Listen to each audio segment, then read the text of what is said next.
Ilang minutes nga lang mula dito ay mararating na namin ang endpoint ng Marilake Highway. Continuation pa rin nga ito ng biyahe namin sa Real Quezon, and currently nandito na kami sa Magsaysay, dito na sa Real Quezon. And dito nga sa may right side namin, dyan yung Agos River na pinupuntahan din ng mga riders dito sa Real Quezon. And ayan nga, tulad nga ng sinabi ko, pinupuntahan siya ng mga riders, lalo na yung mga nakamotor talaga. Hindi na kami nag-stop over sa lahat ng pwedeng pagpicturan kasi kailangan naming makahanap ng pag-iistayan namin dito sa Real Quezon na malapit sa beach. Kasi kapag nag-stop pa kami, baka matagalan kami, baka wala na kaming makita or mahanap. Mahirap yung babalik kami ulit kasi ilang oras din yung biyahe mula dito sa Real Quezon pabalik ng Manila. And dito nga sa part na to ng Magsaysay Real Quezon, marami na ding mga bahay. So for recap, umalis kami sa bahay sa Manila ng mga before 7 a.m. and nakarating kami dito ng before 10 a.m. na. So, mga more than 3 hours yung biyahe namin para or bago kami nakarating dito.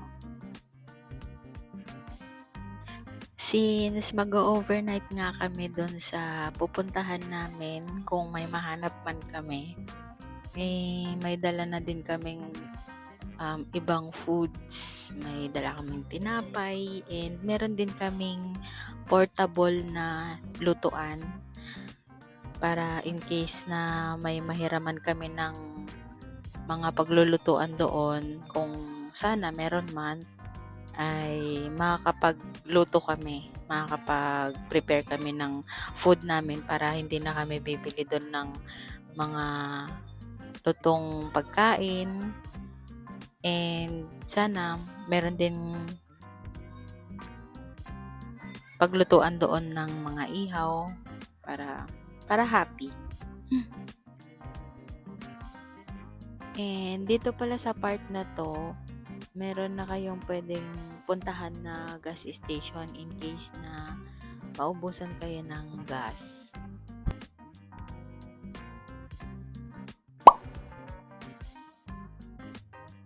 Tapos, after naman ng 5 minutes mula doon sa gas station, ay mararating naman yung military campsite. And then, after nun, mga konti na lang, ay doon naman na yung boundary ng Marilake Infanta Highway. Dire-diretso lang naman yung daan and wala namang ibang pwedeng daanan bukod dito pagka galing ka na dito banda papunta doon sa boundary. Kaya kahit walang internet connection dito ay hindi ka pa rin mawawala kasi yung daan is iisa lang naman.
And eto na nga yung sinasabi ko kanina na boundary ng Marilake Highway.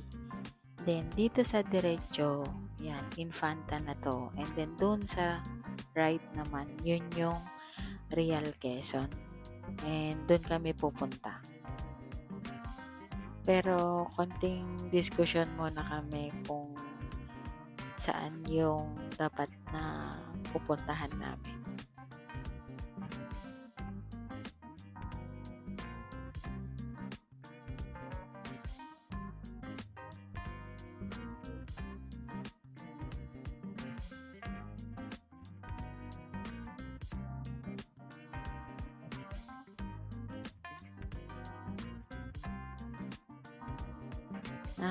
Nagpagas muna kami and yun yung endpoint ng Marilake Highway. Dito kami banda naman sa may papunta ng Real.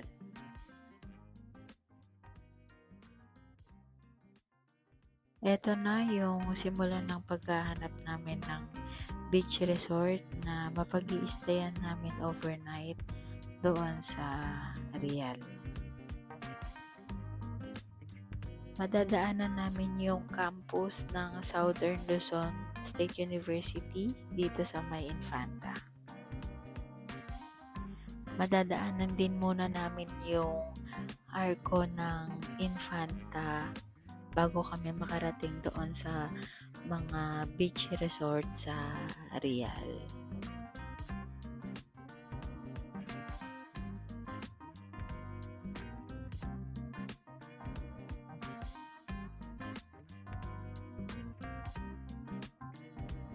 And mararating na nga namin yung arko ng boundary ng Infanta and Real Quezon.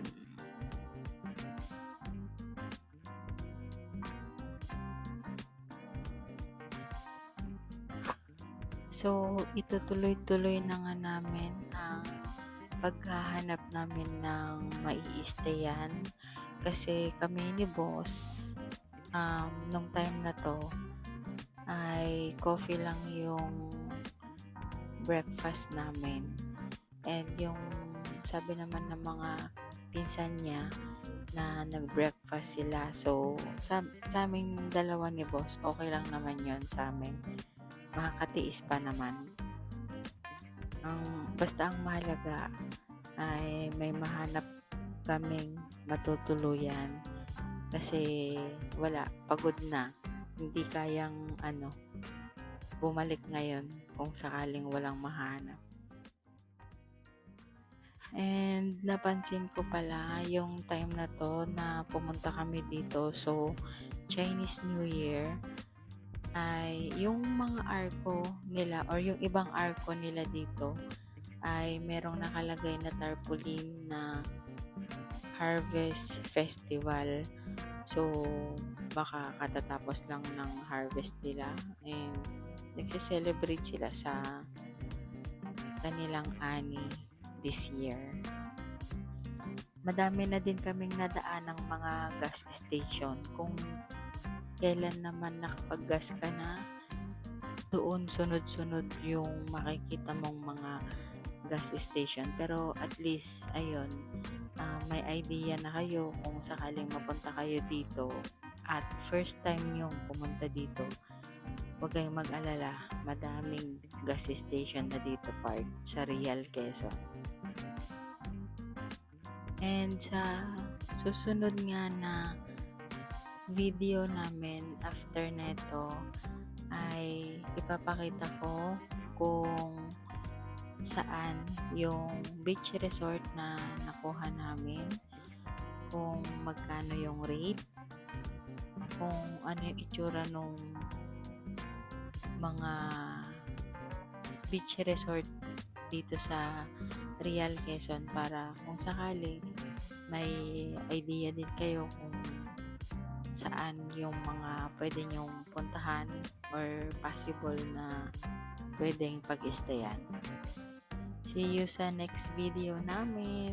Thanks for watching. Bye!